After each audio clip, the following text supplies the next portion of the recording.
దేశంలో రెండో ధనిక రాష్ట్రాన్ని ఆ రోజు ప్రజలు టీఆర్ఎస్ చేతిలో పెట్టారు. అది బీఆర్ఎస్గా మారింది.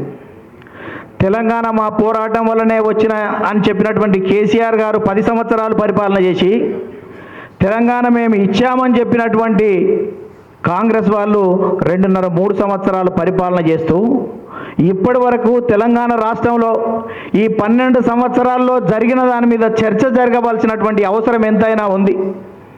ఉద్యోగాలు వచ్చాయా, నిధులు వచ్చాయా, నీళ్ళు వచ్చాయా, గొర్రెలు బర్రెలు అనేక రకాలుగా మాట్లాడి మేనిఫెస్టోలు అమలైనాయని చర్చ జరగవలసినటువంటి తరుణంలో ఇవాళ వేరే రకమైనటువంటి చర్చలు, భావోద్వేగమైనటువంటి చర్చలు జరుగుతుండడం దురదృష్టకరం.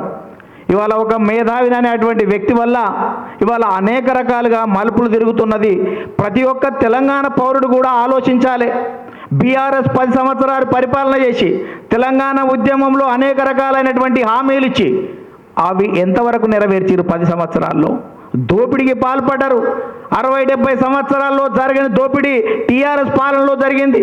ఆ తర్వాత కాంగ్రెస్ 3 సంవత్సరాలు అధికారంలో ఉండి వాళ్ళు ఏం చేసిండ్రని శ్వేతపత్రాలు విడుదల చేసి ప్రజలకు చెప్పవలసినటువంటి ఈ పార్టీలు ఒకవైపు ఉంటే కొంతమంది వ్యక్తులు ఇవాళ ఏ ముసుగులోనైతే తెలుగుదేశం పార్టీనో ఇతరుల మీద దాడి చేసేటువంటి ప్రయత్నం జరుగుతుంది.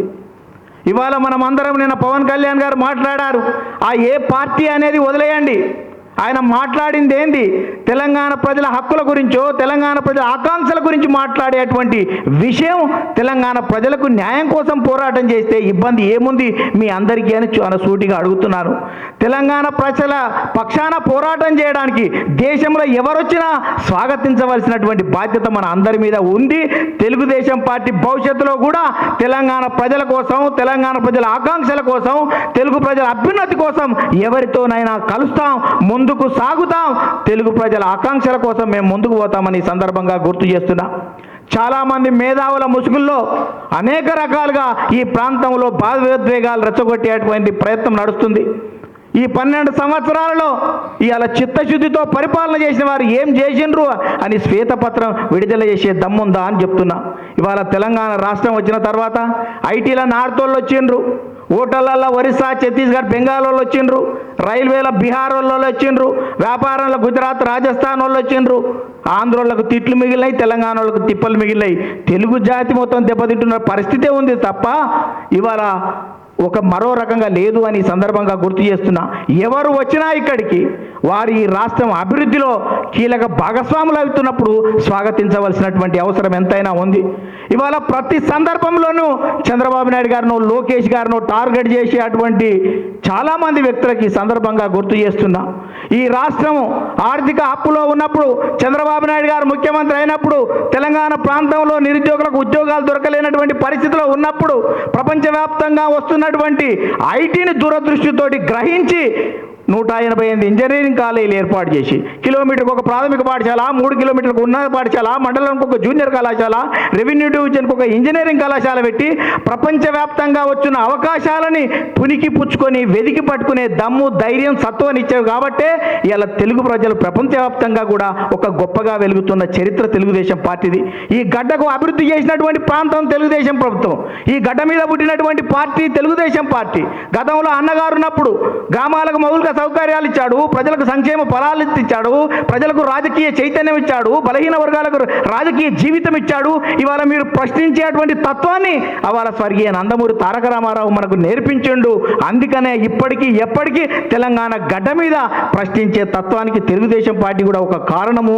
అందుకనే మనం గ్రహించాలని ఈ సందర్భంగా గుర్తు చేస్తున్నా. ఇవాళ చంద్రబాబు నాయుడు గారు రావడం వల్ల ఇక్కడ ఇన్ఫోసిస్ వచ్చింది, ఐఐటి వచ్చింది, IIIT వచ్చింది, ICIC వచ్చింది, నెఫ్ట్ వచ్చింది, నేషనల్ ఇన్స్టిట్యూట్ ఆఫ్ కన్స్ట్రక్షన్ వచ్చింది, బయోటెక్నాలజీ పార్కులు వచ్చినాయి, అనేక రకాలుగా అభివృద్ధి చెందింది. ఇవాళ ఒక పెద్ద నగరంగా తీర్చిదిద్దిన చరిత్ర చంద్రబాబు నాయుడు గారిది కూడా తెలంగాణ అభివృద్ధిలో భాగస్వామిగా ఉన్నాడు.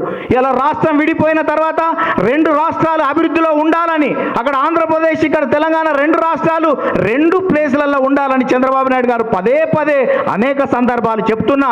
ఒక పథకం ప్రకారం చంద్రబాబు నాయుడు గారి వ్యక్తిత్వం మీద తెలుగుదేశం పార్టీని దెబ్బతీసేటువంటి కుట్రలు కుతంత్రాలకు ఇక్కడ శ్రీకారం చుడుతుండ్రు కొంతమంది వ్యక్తులు అని ఈ సందర్భంగా గుర్తు చేస్తున్నా. ఒకసారి ఆలోచించండి, ఏ గ్రామానికి వెళ్ళినా రోడ్లు అక్కడ వేసిన రోడ్లు కానీ కళ్ళకు కనిపించేది, చెవులకు వినిపించేది, ఆడ రోడ్లైనా పాఠశాలలైనా ప్రహరీ గోడలైనా ఏ గ్రామంలో చూసినా తెలుగుదేశం చేసిన అభివృద్ధి కళ్ళకు కనిపిస్తుంది, చెవులకు వినిపిస్తుంది. రాజకీయ పరిణామాల వల్ల తెలంగాణ రాష్ట్రం వచ్చినప్పుడు అంత ఇబ్బందులు కూడా దాదాపు 15 మంది ఎమ్మెల్యేలను తెలంగాణ ప్రజలు తెలంగాణ తెలుగుదేశం పార్టీ నుంచి గెలిపించిండ్రు అన్న విషయాన్ని గుర్తు చేస్తున్నా. ఆ తర్వాత ఎన్నికల్లో 2 గెలిపించారు. ఇప్పటికీ తెలంగాణ ప్రజలల్ల గుండెలల్ల తెలుగుదేశం పార్టీ ఉంది, బడుగు బలహీన వర్గాల పార్టీగా ఉంటుంది. ఇవాళ భవిష్యత్తులో కనుక ఈ పార్టీ అభివృద్ధి చెందితే ఇక్కడ ఉన్నటువంటి నాయకులే ఒక అద్భుతమైనటువంటి నాయకత్వాన్ని ఇస్తారు తప్ప ఇతర రాష్ట్రాలకు వెళ్ళి వచ్చి నాయకత్వాన్ని చేసే పరిస్థితి లేదు అని మీరు అందరూ కూడా గుర్తుపెట్టుకోవాలి. అందుకని ఇక్కడ ఎన్టీఆర్ ట్రస్ట్ మోడల్ స్కూల్ పెట్టినా, ఇక్కడ విద్యను అందిస్తున్నా, అనేక రకాలైనటువంటి కార్యక్రమాలు చేపడుతున్నా తెలంగాణ ప్రజలకు ఎంతో ఉపయోగకరంగా కార్యక్రమాలు చేస్తుంది. అన్ని రాజకీయ పార్టీల్లో ఇక్కడ శిక్షణ పొందిన వారు మీరందరూ కూడా ఒకసారి ఆలోచించండి. తెలుగుదేశం పార్టీ తెలంగాణ గడ్డ మీద ఖచ్చితంగా ఉండాలి అనేది ప్రజలు నిర్ణయిస్తున్నారు, ప్రజల హృదయాలలో ఉండాలి. ఏ వ్యక్తి అయినా నిన్న పార్టీ పెట్టుకోవడం భారత రాజ్యాంగం ఇచ్చినటువంటి హక్కు, మనం పోటీ చేయాలా లేదా అని మనం నిర్ణయించుకుంటాం. గెలిపిస్తే ప్రజల పార్టీ మనగడ ఉంచాలా లేదా అని ప్రజలు నిర్ణయించాలి తప్ప పట్టుమని 10 మంది మీరు ఎవరు ఉండాలి, ఎవరు పోవాలి, ఎవరు రావాలని చెప్పేటువంటి రైటు మనకు లేదు అని ప్రజలు తిరస్కరించున్నాడు. ఆ జెండా ఆ ప్రాంతంలో ఉండదనేటువంటి విషయం మీకు స్పష్టంగా తెలిసినప్పుడు ప్రజల ముందుకు వెళ్ళేటువంటి అవకాశాన్ని మనం ఎందుకు ఇవ్వడం లేదు, ఎందుకు ఆ ధైర్యం చేయడం లేదు? ప్రశ్నించే తత్వాన్ని ప్రజలకు వాళ్ళు చైతన్యం చేస్తుంటే ఎందుకు మీకు ఇబ్బందులు కలుగుతున్నాయి అని చాలా సూటిగా అడుగుతున్నా. ఎవరు ఎక్కడనైనా మీటింగ్ పెట్టుకోవచ్చు, తన అభిప్రాయాలను స్పష్టంగా చెప్పొచ్చు. తెలంగాణకు వ్యతిరేకంగా కనుక వాళ్ళు ఏమైనా చర్యలు చేస్తే అది ఆధారాలతో నిరూపించి అప్పుడు మీరు మాట్లాడండి, దానికి ఒక అర్థం ఉంటుంది. అలాంటివి కాకుండా ఏ పార్టీ ఉండాలన్నా ఉండొద్దు అని కొంతమంది వ్యక్తులు పదే ప్రకటనలు చేయడం శ్రేయస్కరం కాదు అని సందర్భంగా గుర్తు చేస్తూ, ఈ భారత రాజ్యాంగం ఇచ్చినటువంటి ఈ హక్కు అన్ని పార్టీల మనుగడ తెలంగాణ గడ్డల. ఇలా తెలంగాణను వ్యతిరేకించినటువంటి అనేక పార్టీలు మనుగడ ఉంది. ఎంఐఎం పార్టీ ఇక్కడనే ఉన్నది, సిపిఎం పార్టీ ఇక్కడనే ఉన్నది. అనేక మంది వ్యక్తులు ఉన్నటువంటి ఎవరి గురించి మాట్లాడినటువంటి వ్యక్తులు ఇవాళ తెలుగుదేశం గురించో పవన్ కళ్యాణ్ గురించో మిగతా వాళ్ళ గురించి ఎందుకు మాట్లాడుతున్నారండి? అంటే ఈ పార్టీలు అంటే భయమా? తెలుగుదేశం పార్టీ మళ్ళీ ఈ ప్రాంతంలో వస్తే గడీలు భూస్వాముల యొక్క గడీలు కదులుతాయి అనేటువంటి భయం ఉందా అని చాలా సూటిగా అడుగుతున్నా. ఈ మధ్యన ఒక ఆమె పార్టీ పెట్టింది, తండ్రిని ప్రశ్నించు, తండ్రి అవినీతి అక్రమాలు ఉంటే ఆధారాలు ఇచ్చి మళ్ళీసారి జైలుకు పోయేటట్టు చేయి, నువ్వు ప్రపంచవ్యాప్తంగా నువ్వు లిక్కర్ బిజినెస్ చేయొచ్చు, కానీ తెలుగుదేశం పార్టీ గడ్డ మీద ఉండొద్దు అని చెప్పేటువంటి రైట్ లేదు. ఇవాళ నువ్వు కూడా నన్ను ఆశీర్వదించమని ఒక పార్టీ పెట్టి ప్రజలలో తిరుగుతున్నారు. ప్రజలు ఆశీర్వదిస్తే మీరు కూడా ఉంటారు. ఈ పార్టీ కూడా ప్రజలు ఎవరైనా ఈ భారత ప్రజాస్వామ్యంలో ఉన్నట్టు ఆ పార్టీల మనుగడ మీదనే ప్రజల ఆకాంక్షల మేరకు ప్రజలు ఆశీర్వదించిన వారు మాత్రమే రాజకీయాల్లో ఉంటారు. అది ప్రజలకు వదిలేయాల విజ్ఞత, కానీ మీరు మాటలు అదుపు తప్పి మాట్లాడేటువంటి వైఖరి మానుకోవాలని మీ అందరికీ విజ్ఞప్తి చేస్తున్నా. ఏ పార్టీ కూడా ఈ గడ్డ మీద ఉండి తెలంగాణకు అన్యాయం జరుగుతుంటే చూస్తూ ఊరుకోవడానికి ఏ పార్టీలో ఉన్న తెలంగాణ బిడ్డనైనా ఊరుకోవడానికి సిద్ధంగా ఉండడు అన్నటువంటి విషయాన్ని గుర్తుపెట్టుకోవాలి. రాష్ట్రాల మధ్య సమస్యలుంటే కేంద్రం పరిష్కారం చేస్తుంది, చట్టబద్ధమైనటువంటి సంస్థలు ఉన్నాయి. కానీ వ్యక్తిగతంగా దాడులు గొలిపేటువంటి భయానక వాతావరణాన్ని క్రియేట్ చేసి మీడియా ద్వారానో సోషల్ మీడియాల ద్వారానో విపరీతమైన ప్రలోభాలు సృష్టించేటువంటి ప్రయత్నాన్ని మనం అంత విజ్ఞులుగా మానుకోవాలని, భవిష్యత్తులో తెలుగు రాష్ట్రాల్లో ఈ తెలుగుదేశం పార్టీ ఖచ్చితంగా తెలంగాణ అభివృద్ధి కోసం కృషి చేస్తుంది. మరోసారి చెప్తున్నా, కలిసి వచ్చే పక్షాలతోటి తెలంగాణ ప్రజల హితం కోసం సమాజం కోసం పనిచేసే ఏ రాజకీయ పార్టీ వచ్చినా పవన్తో సహా అందరు ఎవరు వచ్చినా వారందరినీ కూడా తెలుగుదేశం పార్టీ వాళ్ళ ఈ రాష్ట్రం అభివృద్ధి కోసం వాళ్ళందరితో కలిసికట్టుగా ముందుకు పోతుందని సందర్భంగా విజ్ఞప్తి చేస్తూ ముగిస్తున్నాను. ధన్యవాదాలు.